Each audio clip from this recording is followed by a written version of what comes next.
Hello students, the goal of this video is to help you understand how to write an equation from a compound interest problem.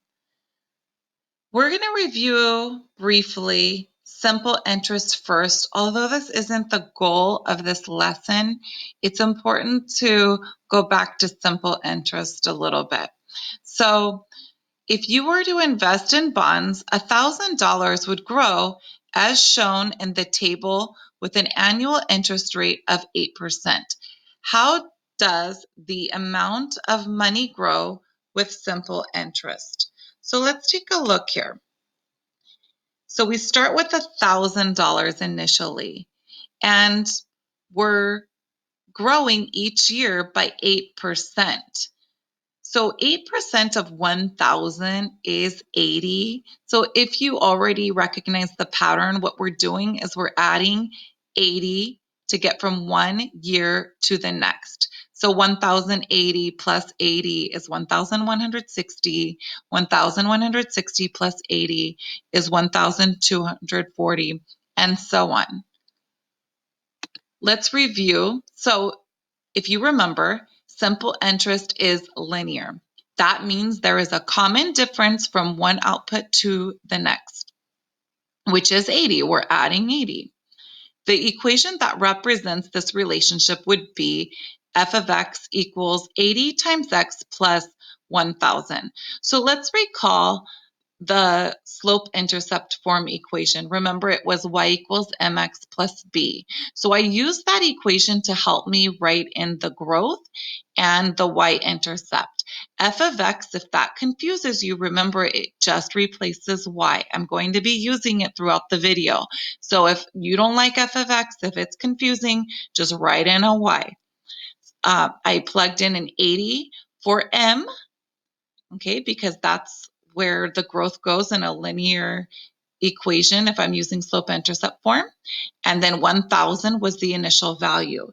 So if I were to use this equation, so we could easily just add 1,240 plus 80 and get how much money we have year 4, but let's just use our equation, okay? So, oops.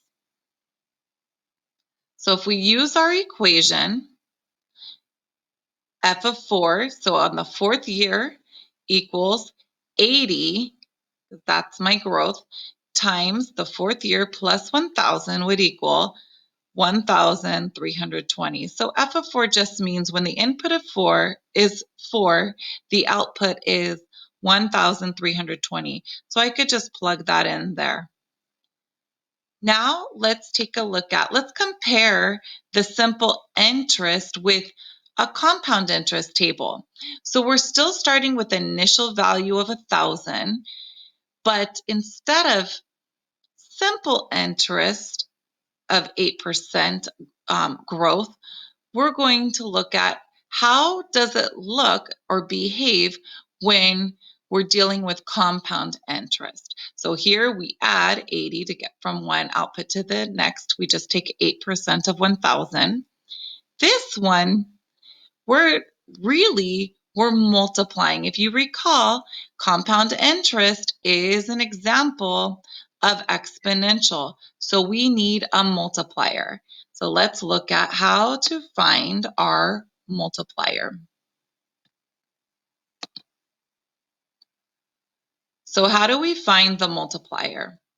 8% as a decimal equals 0.08. Since the money is growing, we're going to add the 0.08 to 1, which will equal 1.08. So that is our multiplier. So to get from one output to the next, we are multiplying by 1.08. So 1,000 times 1.08 gives me 1,080. 1,080 times 1.08 gives me 1,166, and so on and so on. Remember that the basic form of a linear equation is not linear equation, but exponential equation is f of x equals a times b to the x. Remember, if you don't feel comfortable with f of x, you can replace that with a y. You can write a y through there. Okay, so I'm going to write my equation right now that represents this situation. So y equals, bear with me, I'm using this pen. Our initial value is 1,000. That's our starting value. So 1,000, 1, 0. If it gets sloppy, I'm very sorry. I apologize. 1,000, oops, times our multiplier, which we said was 1.08. Oops. Let me erase that. Oh, silly. Okay. 8. Alrighty. To the x. So this is the equation that will work to find any output. So if I wanted to know how much money I had in my account after year 20, I could plug in a 20 for x and I could figure that out. So what I'm going to do is I'm going to just use my equation to figure out how much money I'll have in my account after year 4. So I'm going to plug in a 4 for x. Okay, remember I did show you how to raise a base to a power in class. So if you plug in 1.08 to the 4th power and then multiply that by 1,000, you're going to get the answer 1,360.49. I just rounded to the nearest hundredth. So this is the amount I would have. Now, it's important to know how to write the equation because I could have easily multiplied 1,259.71 times my multiplier 1.08 to get the amount of money after year 4. But let's say I wanted to know how much money I had in my account after year 23. It would be tedious to make a table all the way to year 23. So definitely it's important to know how to write the equation. It's a time saver. We're going to do one more problem dealing with compound interest. We're going to look at one more, and then you'll be ready for your lesson. Okay, so Dusty won $125,000 on a game show. He decides to place the money into an account that earns 6.25% interest compounded annually and plans not to use any of it until he retires.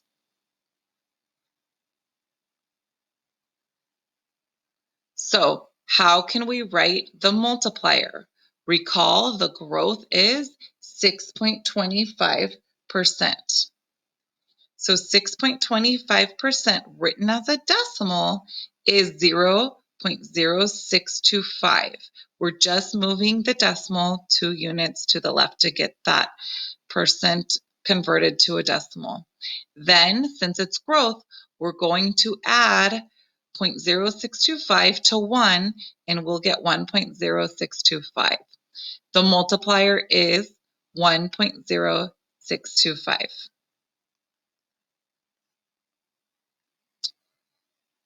So I'm going to write an equation using my basic form of an exponential equation. Remember, if you don't like that f of x, replace it with a y. Okay, we're used to y, that's what we know, it's okay. You're still going to get the same result in the end.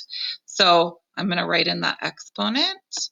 This is our equation that we would use to find the amount of money he has in his account at any given year. So how much will he have in his account after 23 years? We're going to figure that out. Okay. So we're going to use our equation that we just wrote. All right, so this is raised to the x power. We want to know how much money he's going to have year 23. So I would plug in 23 here for x.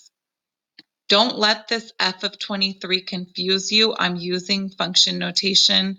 You could have replaced it with a y instead, but this just gives me a little more detail. It just tells me on the 23rd year when the input is 23, when I calculate the right side of the equation, I'm going to get the amount he'll have year 23. So you don't do any calculating on the left side.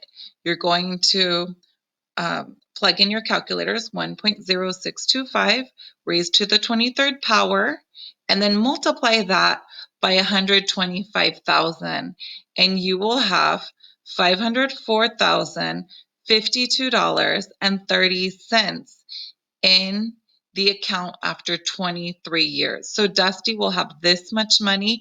I did round to the nearest hundredths place because it got a really long number, but that is the amount that will be in his account after 23 years. So as you can see, really important we know how to write the equation because we don't want to make it be creating a table with 23 years. That would take a long time. This is definitely a time saver, writing an equation to represent compound interest. Hope this helped. Thank you.